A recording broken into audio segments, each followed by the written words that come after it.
Trump family is worth about $5 billion more today after launching a new cryptocurrency venture. Has Qatar asked for anything in exchange for that $400 million luxury jumbo jet? 40% of Donald Trump's wealth has been accumulated since he became president. It's absurd for anyone to insinuate that this president is profiting off of the presidency. Donald Trump is breaking new ground in American history. In 2024, his net worth was approximately $4.3 billion US, and less than a year into the presidency, according to some sources, that figure has more than doubled.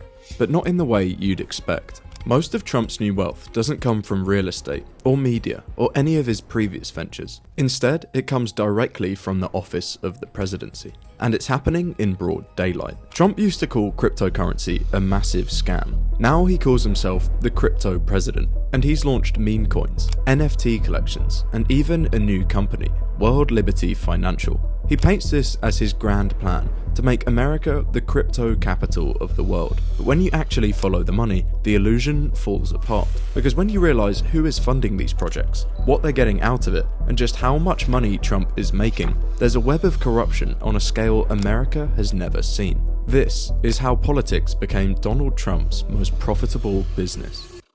If you lost your fortune today, what would you do tomorrow? Maybe I'd run for president. I don't know. Now, some of you may be thinking that Trump is hardly the first politician to profit from power. Congress is full of insider trading scandals, and lobbyists move freely between private companies and public office. But this is different. Trump isn't just making some money. He's already used his power to profit billions of dollars, and it's only been a year. To understand how he's making so much money and how he's getting away with it, we have to go back to when things were a little more normal. In 2017, Donald Trump was facing a problem. After decades of building his brand, from skyscrapers to casinos and TV shows, he'd built a fortune of around $3.5 billion.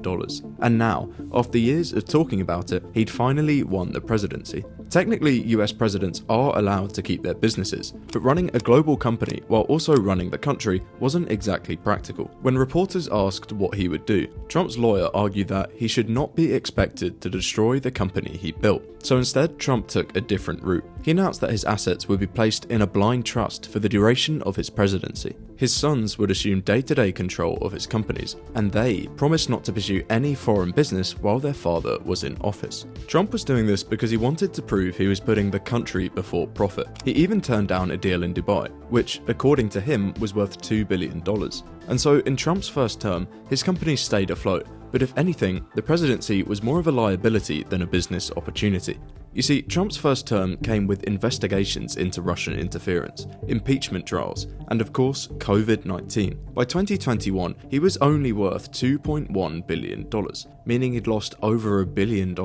And because of all the controversy, many voters turned against him. However, when Trump lost the next election, he refused to accept it. And on January 6, 2021, thousands of his supporters stormed the US Capitol to stop the election being certified. It was one of the darkest days in the history of American democracy, and Trump felt the consequences immediately. He was banned from Twitter and Facebook, his lawyers abandoned him, hotels removed his name, and business partners fled. Even his banks cut ties with him. It looked like this was the end of his political career, but instead, it was the beginning of something much bigger. Now that he was being cut off from the mainstream financial system, Trump needed a new way to do business. And oddly enough, the perfect solution for him was cryptocurrency. For his entire first term, Trump had seen crypto as fake money that only criminals used. But now crypto became his refuge, and his opinion quickly started to change. After the embarrassment of January the 6th, many wondered if Trump would even try to run in the next election. But this is Donald Trump, and he refused to fade into obscurity. In order to make America great and glorious again, I am tonight announcing my candidacy for President of the United States. Slowly but surely, Trump began to rebuild his base. He launched his own social platform, held rallies, dodged bullets, and in the next election, he won again. But this time, it was clear that this was a new version of Donald Trump, and he was putting America first, or at least that's what he made people believe. Since Trump took office in 2025, the lines between his business and the presidency have become blurrier than ever. At the start of his campaign, Forbes estimated his net worth at roughly $4.3 billion. Now, less than a year into the second term, this figure stands at $7.3 billion, meaning he's made $3 billion in a matter of months. And that's just him. His family's fortune has grown by several billions more, and this time around, they've made no such pledge to avoid foreign business. In fact, they've been more active than ever, and the more you look into it, the more it starts to look like textbook corruption. Whatever you may think of Trump, there's no denying that 2025 has been by far the most lucrative year of his life, which raises the question, where is all this money really coming from? Let's go back to the presidential campaign, because that's where you can start to connect the dots. Every presidential candidate in recent history has sold hats, shirts, and bumper stickers, and normally this money doesn't go to the candidate, it goes straight back into the campaign. However, unlike other candidates, Trump sells his merchandise in two ways, through an official campaign store and through the Trump Store, a separate privately owned business that sells the same things, plus an expanding lineup of Trump-branded products. Beer cozies, flip-flops, cologne, golf gear, and even a Trump Bible. Because the Trump Store isn't part of his campaign, that money goes straight to him, and it makes serious profits. Just the MAGA hat alone is one of the best-selling pieces of merchandise in history, and a big part of the reason why his official 2024 campaign raised a total of $463 million. Now, you might think that is already a lot of money for an election, and it is. But here's where Trump's campaign starts to get a little shadier. Because every penny a presidential campaign raises must be spent on an official campaign purpose. It's illegal for a candidate to use that money for themselves, but Trump is not afraid to bend these rules, and it all starts with political action committees, or PACs. Think of these like a non-profit that exists only to advance a particular political agenda, whether that's legalizing abortion, lowering corporate taxes, or, in Trump's case, electing a certain presidential candidate. In the election, Trump had an entire network of PACs, and in total they raised around $988 million, more than double the official campaign. And remember, PACs aren't only used for presidential campaigns, so while normal campaign funds are under tight regulations, this money can be used far more flexibly. For example, it can pay for events, consulting fees, travel, and crucially for Trump, legal expenses. Because between his defamation and sexual assault lawsuits, investigations into January 6th, plus charges about hiding classified documents, and more, Trump's legal bills have been astronomical. In fact, his network of PACs has spent over $100 million to cover them. Now, technically none of this is illegal, but look at what's happening here. Trump is paying for his legal defense with money from his donors. These are people who thought they were helping him win the presidency, but in reality they're just footing the bill for his personal lawsuits, including sexual assault cases that have nothing to do with politics. It's one of the clearest examples of how Trump has blurred the line between politics and personal finance. But if you think that's bad, wait until you see what happened when Trump finally took office, because that's when he started going all in on crypto. During his campaign, Trump allied himself with the crypto community, speaking about it on podcasts, calling himself the crypto president, and promising that he would turn America into the crypto capital of the world. He even launched an NFT collection. And if you're thinking this is just Trump having a little fun, you'd be right, but it was about to get a lot worse. In January 2025, just days before his inauguration, Trump made an unprecedented announcement. He was launching an official meme coin, named after himself. Now, meme coins have a long and controversial history. Most, if not all of them, have no inherent use case, and they've come to be associated with scammers who pump up their prices by hyping them online, only to sell most of the supply at the peak, making everyone else's tokens worthless. When Trump launched his meme coins, his companies owned 80% of the supply, so it looked like just another thinly veiled pump and dump scheme. But surprisingly, when the coin's value skyrocketed, his companies didn't sell, and there was no immediate crash. 2 days later though, Trump launched another meme coin, named after his wife. But this time it didn't go as well. Minutes before the announcement, multiple unknown buyers bought large amounts of Melania coin at rock bottom prices, and as soon as the prices spiked, they sold, cashing out with roughly $99.8 million. Whoever made those trades remains a mystery to this day, but either way, the effect was devastating. If you look at the price charts of your typical meme coin, when compared to Trump and Melania coin, there's hardly a difference. Thousands of people began selling Trump and Melania coin, and as their value plummeted, many lost their life savings. But here's the thing, To Trump, this was great news. See, every time someone bought or sold one of these coins, Trump's companies collected a transaction fee. And because the pump and dump cycle had created so much trading activity, Trump coin generated more than $320 million in just 3 weeks. Melania coin added an additional $65 million. It was staggering, and yet, when asked, Trump simply brushed it off. Do you intend to continue selling products that benefit yourself personally while you're president? Well, I don't know if it benefited. I don't know where it is. I don't know much about it other than I launched it. I heard it was very successful. I haven't checked it. Where is it today? You made a lot of money, sir. How much? Several $billion, it seems like, in the last several days. Several billion? That's peanuts for these guys. By April, both coins had lost nearly all of their value, but Trump wasn't done.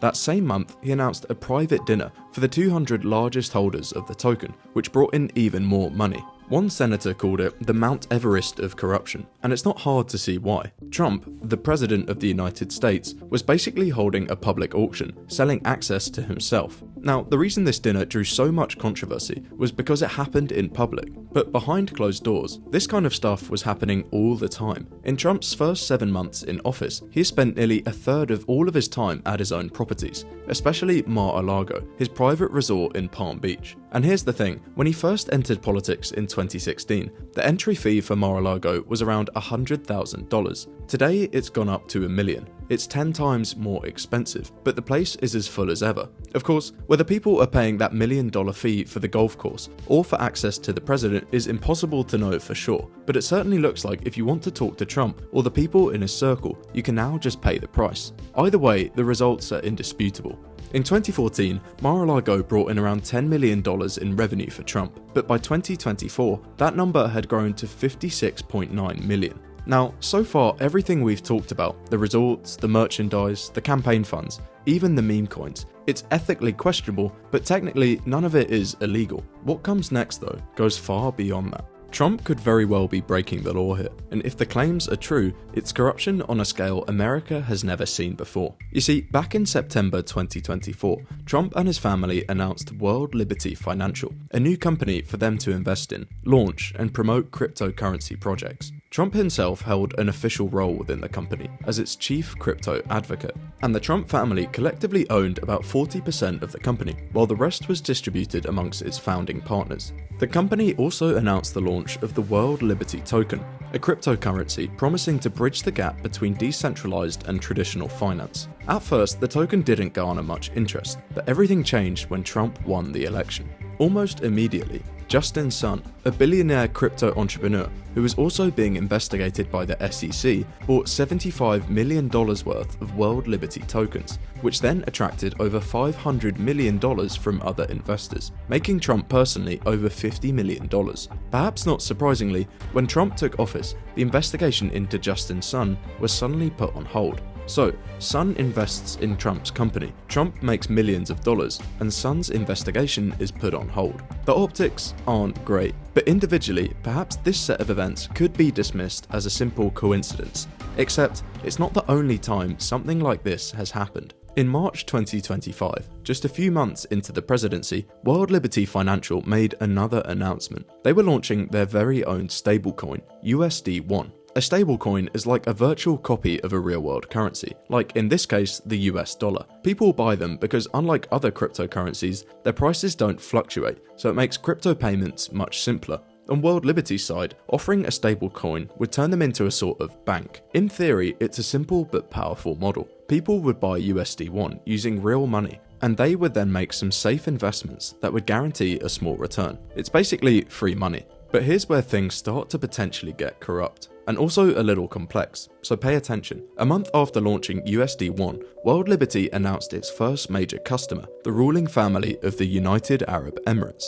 They had bought $2 billion worth of USD1, and that single transaction had enormous ripple effects. Over time, World Liberty's return on investments they made with that money could amount to roughly $280 million, of which around $168 million would flow directly to the Trump family. Perhaps not surprisingly, 2 weeks later, Trump announced that America and the UAE would be building a joint AI data center using state-of-the-art technology that the UAE wouldn't normally be able to get its hands on. So, the UAE invests in Trump's company, Trump makes millions of dollars, and Trump gives them access to the world's most advanced technology. Again, the optics aren't great, but in this specific case, it gets even worse. You see, the UAE's royal family didn't just sit on $2 billion worth of USD1. Instead, they used it to buy a significant ownership stake in Binance, the world's largest cryptocurrency exchange. Now it's Binance that holds those USD1 tokens, and they can decide to sell them back to World Liberty at any time. This is a big problem for Trump, because World Liberty has made long-term investments with that money, so they can't simply get it back. This means that if Binance suddenly decides it wants real dollars instead of USD1, it could prevent the Trumps from collecting millions of dollars, or even bankrupt World Liberty Financial. But that's not what happened. A few years before this, the CEO of Binance had been arrested and convicted for evading US sanctions and violating anti-money laundering laws. Perhaps not surprisingly, in October 2025, Trump suddenly gave him a presidential pardon, which meant all the legal consequences of his crime simply go away. So, the CEO of Binance doesn't sell its USD1, Trump makes millions of dollars, and Trump gives him a pardon. Once again, the optics aren't great. I believe we're talking about the same person because I do pardon a lot of people. A lot of people say that he wasn't guilty of anything. Well, you don't know much about crypto. You know nothing about nothing. You fake news. It's exactly what happened with Justin Sun and the UAE, where World Liberty gets a big investor, or it gets to keep an investment, and in return, someone gets a favour from the president. At this point, the pattern is so obvious the dots connect themselves. Obviously, it's important to mention that none of this has been proven yet, but make no mistake, if there has been any direct negotiations between them and Trump, this is the definition of corruption. And it's happening on a level that we've never really seen before. But even all of this, everything we've talked about is just scratching the surface. Saudi Arabia recently gifted Trump a luxury jumbo jet worth $400 million. Trump-branded resorts and golf courses are being built across the Middle East. His media company just raised $2.3 billion to buy Bitcoin. He's won multi-million-dollar settlements from defamation lawsuits against Meta, CNBC, ABC, and other media companies. His son-in-law, who has no background in finance, has raised $4.6 billion from investors in the Middle East and Taiwan for a private equity fund. His children are invested in Bitcoin mining ventures, and even his granddaughter is modelling $130 sweaters with the White House as a backdrop. And these are just the stories that the media is aware of. The scale of the Trump family's business activity in just his first year in office is overwhelming. It's hard to keep track of it all, and it's even harder to quantify how much of the wealth generated is due to his presidency. Individually, some of these activities are completely legal, but it's becoming increasingly hard to deny that, taken together, they paint the picture of a president that puts personal profit before public service. So, if this pattern is so obvious, how come nothing has happened? Part of the answer is that he's made the government less capable of holding him accountable. The SEC lost nearly a fifth of its staff, the IRS has lost a quarter, and it's only getting worse. But perhaps the most uncomfortable part of this is that Trump isn't an exception, but just the most visible symptom of a system that's been corroding for decades. Congress is riddled with insider trading scandals. Corporations spend billions on lobbyists who literally write laws, and politicians move freely between public office and private industry. In 1958, former President Harry Truman said, "You can't get rich in politics unless you're a crook." Fast forward to today, and Donald Trump is getting richer than any politician in American history. And the most disturbing part? Nobody seems to care.